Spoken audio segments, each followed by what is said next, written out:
In algebra, we use letters. The letters are called variables. The reason why they are called variables is because they vary, they can change. So you can think of a variable like an empty box, simply waiting for a number that you can place inside of that empty box. So this means most of the letters, all of the letters in algebra can be represented by a number.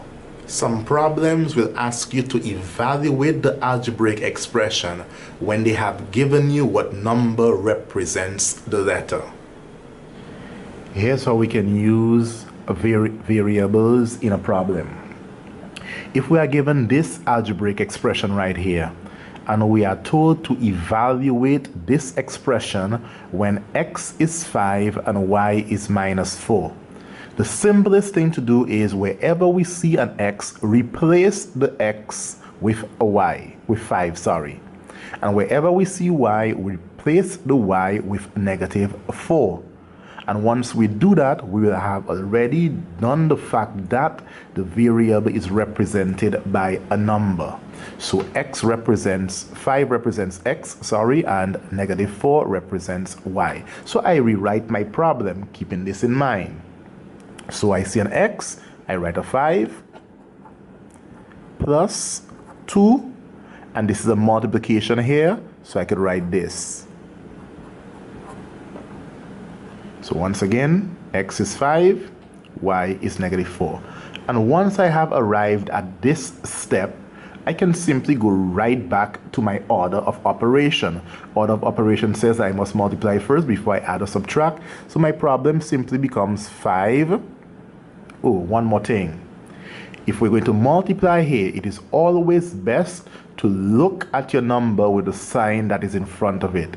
So look at this as a +2 multiplied by a -4. That will prevent you from making mistakes later on. So I write down my 5, and now I have +2 times -4, which gives me -8. And 5 minus 8 is -3. I have a second example to do.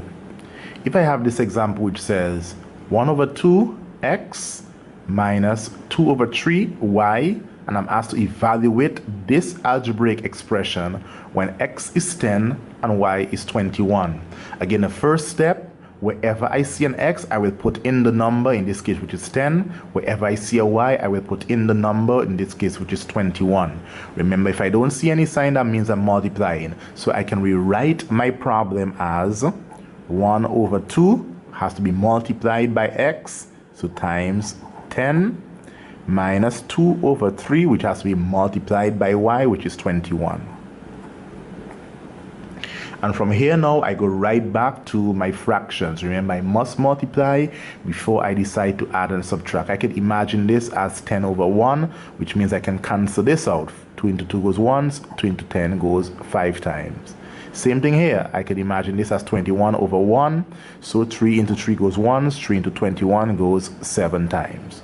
And now I can simply work out my problem. I have a 1 times 5, which gives me 5 here. And I have a -2 times 7, which gives me -14.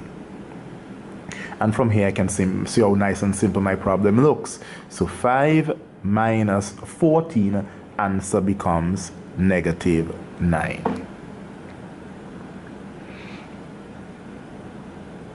Here's a final example. I'm given this expression here and asked to evaluate this algebraic expression when a is 2, b is 1, and c is -5.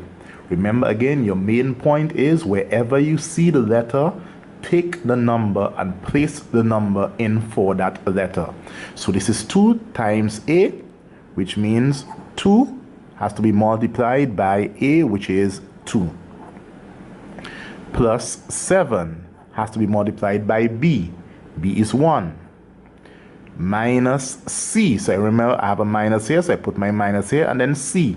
C is negative 5, so I have to write my minus again. That's an important point. Mistakes are usually made here. So this minus is this one, and then remember c is negative 5, so c is negative 5. And once I have this as my problem, I can simply go ahead and apply my order of operations. Remember, I must multiply before I decide to add and subtract. So I'm going to multiply here. I get 4. Got my sign here. A positive 7 multiplied by 1 gives me a positive 7 also too. And then I have two negatives back to back that can simply become a plus 5.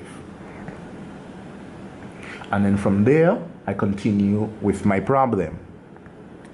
4 plus 7 plus 5 is 16. So if I evaluate this expression, when A is 2, B is 1, and C is minus 5, I will get 16. Remember the most important point, take your numbers and place them in for your letters, and then simply follow the order of operations.